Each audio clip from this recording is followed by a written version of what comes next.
Cauchy's residue theorem or the theorem of residues. This is very important topic. आपको ये खूब अच्छे से तैयार करना है क्योंकि इसका क्वेश्चन 10 नंबर में भी आता है और कम नंबर में भी आता है. तो दिस इज़ वेरी इम्पॉर्टेंट. मैंने टिक कर दिया है.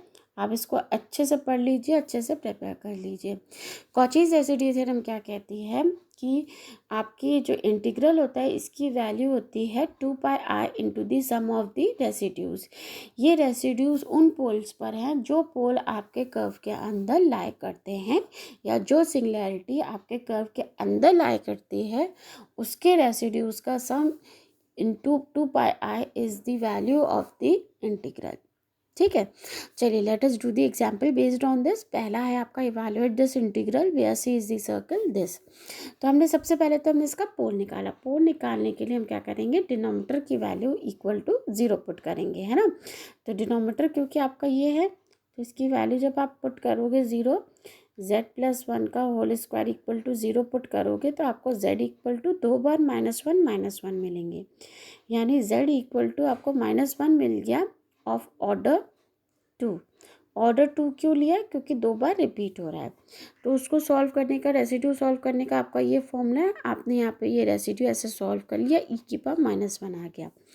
उससे पहले हम z इक्वल टू -1 देखेंगे कि हमारे कर्व में लाई कर रहा है कि नहीं कर रहा. तो आपको कर्व की इक्वेशन ये दे रखी है, मॉड z-1 इक्वल टू 3. आपने ये मॉड z-1 इक्वल टू 3 क्या कह रहा है कि ये हमारा कर्व है जिसकी रेडियस 3 है और इसका सेंटर 1,0 पर है.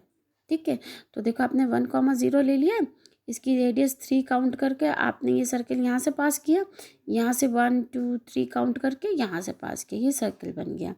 आप आराम से देख सकते हो कि -1,0 यहाँ पर लाई कर रहा है पॉइंट, यानी -1 लाई कर रहा है कर्व के अंदर. तो आपका ये रेसिड्यू जो आपने निकाला है ये इंक्लूड हो जाएगा.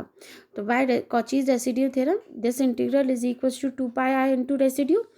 तो रेसिड्यू आपने लिख लिया e की power -1, that will be equal to this. This is the answer.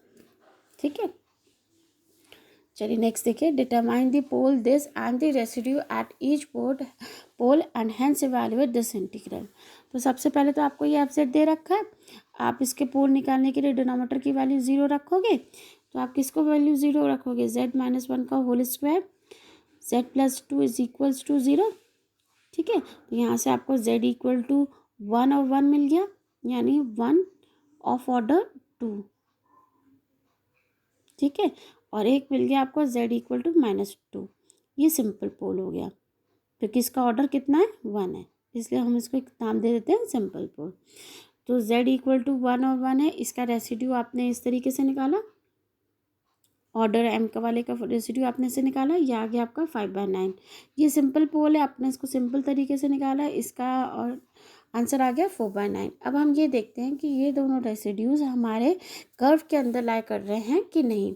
एक 1 है और एक -2 है. ठीक है, और हमारा कर्व दे रखा मॉड z इक्वल टू 3. तो यानी ये कर्व है मॉड z इक्वल टू 3, ये कर्व है ऑफ रेडियस 3. तो हम देख सकते हैं दोनों पोल हमारे इसके अंदर लाई करेंगे ही करेंगे. दोनों पोल लाई करेंगे यानी इस इंटीग्रल की वैल्यू हो जाएगी 2πi into r1 plus r2. r1 plus r2 की आपने वैल्यू रख दी, सॉल्व कर लिया. This is the answer. ठीक है, नेक्स्ट देखिए. Determine the pole of the following function, residue at each pole is given by this, है ना, and hence evaluate this integral where C is the circle defined as this. तो ये आपको दे रखा है. तो सबसे पहले तो आपको पोल निकालना है और उस पर क्या निकालना है, रेसिड्यू निकालना है. पोल निकालने के लिए आपने वही किया, इसका डिनोमिनेटर इक्वल टू 0 रखा. तो z+1 का whole square, z-2 equal to 0 रखा.